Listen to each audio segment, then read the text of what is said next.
Raj B ಶೆಟ್ರು ತಮಿಳು ಚಿತ್ರರಂಗಕ್ಕೆ ಕಾಲಿಟ್ಟರು. ಇದು ಗೊತ್ತಿರೋ ವಿಚಾರ. ಹೊಸ ಅಪ್ಡೇಟ್ ಏನಂತಂದರೆ, ಈ ಚಿತ್ರದ ಒಂದು ಪೋಸ್ಟರ್ ಹೊರಗೆ ಬಂದಿದೆ. ಫೆಬ್ರವರಿ 16, 2026. ಸೊ ಈ ಒಂದು ಟೈಮಲ್ಲಿ ಪೋಸ್ಟರ್ ಹೊರಗೆ ಬಂದಿದೆ. ಚಿತ್ರದ ಟೈಟಲ್ ಇದರಲ್ಲಿ ರಿವೀಲ್ ಆಗಿರುವಂಥದ್ದು ಈಗಾಗಲೇ ಗೊತ್ತಿರುವಂಥದ್ದೇ, ಆದರೆ ಟೈಟಲ್ ರಿವೀಲ್ ಆಗಿರುವಂಥದ್ದು. ಟೈಟಲ್ ಇಂಟ್ರೆಸ್ಟಿಂಗ್ ಆಗಿದೆ. ಏನಪ್ಪ ಅಂದರೆ ಪಾಕೆಟ್ ನಾವೆಲ್ ಅಂಥೇಳಿ ಈ ಸಿನಿಮಾದ ಟೈಟಲು. ಇದರಲ್ಲಿ ರಾಜ್ ಬಿ ಶೆಟ್ರು ಖಳನಾಯಕನ ಪಾತ್ರ ಮಾಡ್ತಿದ್ದಾರೆ.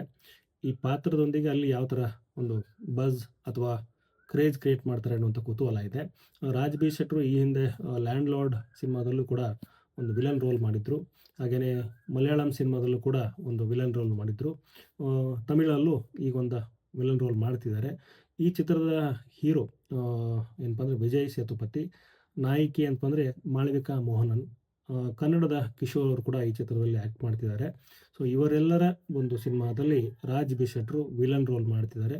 ಸದ್ಯಕ್ಕೆ ಈ ಚಿತ್ರಕ್ಕೆ ಸಂಬಂಧಪಟ್ಟಂಗೆ ಇಷ್ಟು ಮಾಹಿತಿ. ಮತ್ತಷ್ಟು ಇನ್ನಷ್ಟು ವಿವರ ಸಿಗ್ತಾನೆ ಇರುತ್ತೆ, ಕೊಡ್ತಾನೆ ಇರ್ತೀನಿ ಅಂತ ಹೇಳ್ತಾ ಈ ವಿಡಿಯೋ ನೋಡಿದಂಥ ಪ್ರತಿಯೊಬ್ಬರಿಗೂ ಧನ್ಯವಾದಗಳು.